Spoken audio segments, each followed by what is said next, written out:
Hi, welcome to the Tax Cases channel.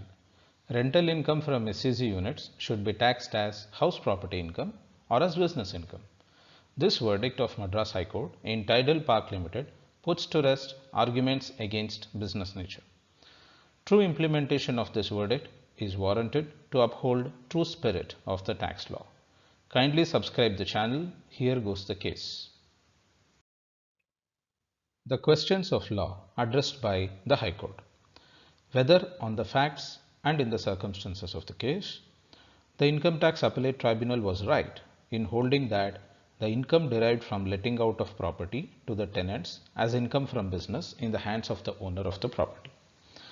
Whether on the facts and in the circumstances of the case and in law, the tribunal was right in holding that disallowance of section 14A read with rule 8D should be restricted to the extent of exempted income, especially when neither section 14A nor rule 8D provide for any such restriction.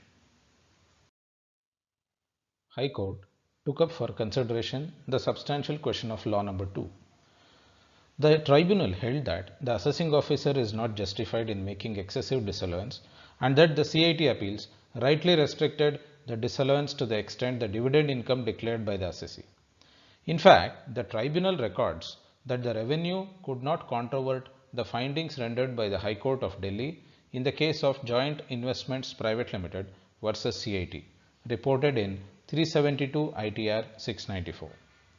It is relevant to point out that in the said decision, the division bench of the Delhi High Court referred the decision in the case of CIT versus Taikisha Engineering India Limited. Further, the Bombay High Court in the case of Godrej and Boyce Manufacturing Company Limited, Mumbai versus DCIT has elaborated the procedure to be followed by the assessing officer under section 14A in the following terms. The following principles would emerge from section 14A. The mandate of section 14A is to prevent claims for deduction of expenditure in relation to income which does not form part of the total income of the assessee. Section 14A is enacted to ensure that only expenses incurred in respect of earning taxable income are allowed.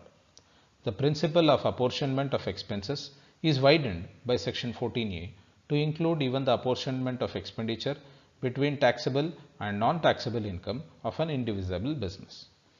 The basic principle of taxation is to tax net income. This principle applies even for the purposes of section 14A, and expenses towards non-taxable income must be excluded.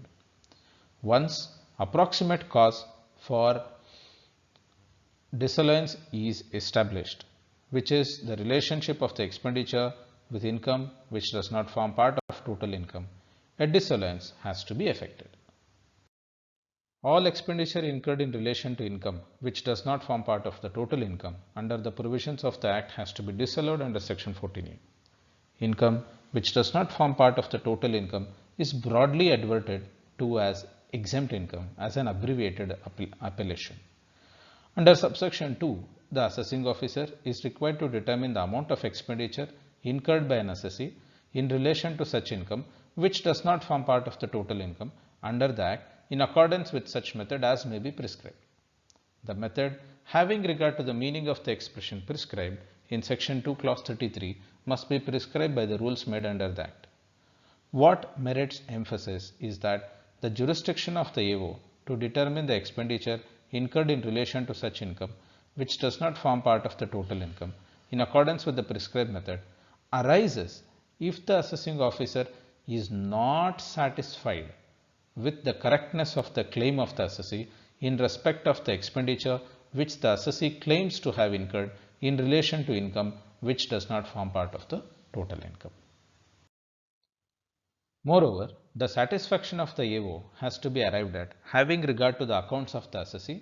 Hence, subsection 2 does not ipso facto enable the AO to apply the method prescribed by the rules straight away, without considering whether the claim made by the assessee in respect of the expenditure incurred in relation to income which does not form part of the total income is correct. The AO must, in the first instance, determine whether the claim of the assessee in that regard is correct, and the determination must be made having regard to the accounts of the assessee.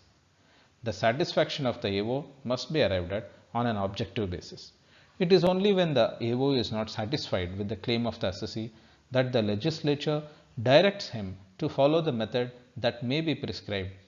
Subsection 3 of section 14A provides for the application of subsection 2 also to a situation where the assessee claims that no expenditure has been incurred by him in relation to income which does not form part of the total income under the Act. This legal position has been rightly followed by the tribunal while deciding the assessee's case and therefore rightly dismissed the appeal filed by the revenue. Thus, High Court finds that the substantial question of law number 2 has to be answered against the revenue and in favor of the assessee. Question of law number 1. So far as the substantial question of law number 1 is concerned, it has to be seen as to whether the income derived from letting out of the property in an industrial park or SEZ, including the amenities and the income received by the owners for such property and the amenities therein, would be business income in the hands of the owner of the property. Circular number 16 of 2017 issued by CBDT dated 25th April 2017 is referred in this case. The CBDT, after taking note of the two decisions of the Karnataka High Court, held that it is now a settled position that in the case of an undertaking which develops and operates or maintains and operates an industrial park or SEZ notified in accordance with the scheme framed and notified by the government, the income from letting out of premises or developed space along with other facilities in an industrial park or SEZ is to be charged to tax under the head Profits and Gains of Business. Representation by the counsel of the assessee. The emphasis is on not only letting out of the premises, developed space, but along with other facilities in an industrial park or SEZ. The tribunal in this regard followed a decision of the division bench of this court, CIT versus Elnet Technologies, reported in 2013, 30 Taxman 63, Madras High Court.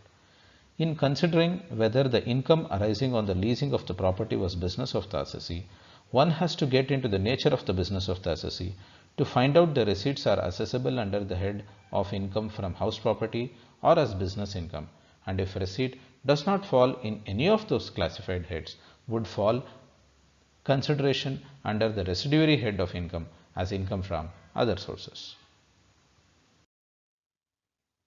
In CIT versus Chennai Properties and Investments Limited, reported in 2005, 274 ITR 117. Income derived from letting out of the property with all amenities and facilities would be income from business and cannot be assessed either as income from house property or as income from other sources. The said decision of the Honorable Division Bench was appealed against by the Revenue before the Honorable Supreme Court in SLP number 11638 of 2013, and the Madras High Court is informed that the appeal was dismissed on 27 Jan 2020 on the ground of low tax effect. The verdict: considering all those facts as well as the circular issued by CBDT, substantial question of law number 1 has to be answered against the revenue and in favor of the assessee. The tax case appeals are dismissed and the substantial questions of law, both of them, are answered against the revenue. No costs ordered. So this case law is very clear on how the income from house property has to be taxed for the rentals received from industrial parks or SEZ when they are let out along with amenities. Thank you for a patient hearing.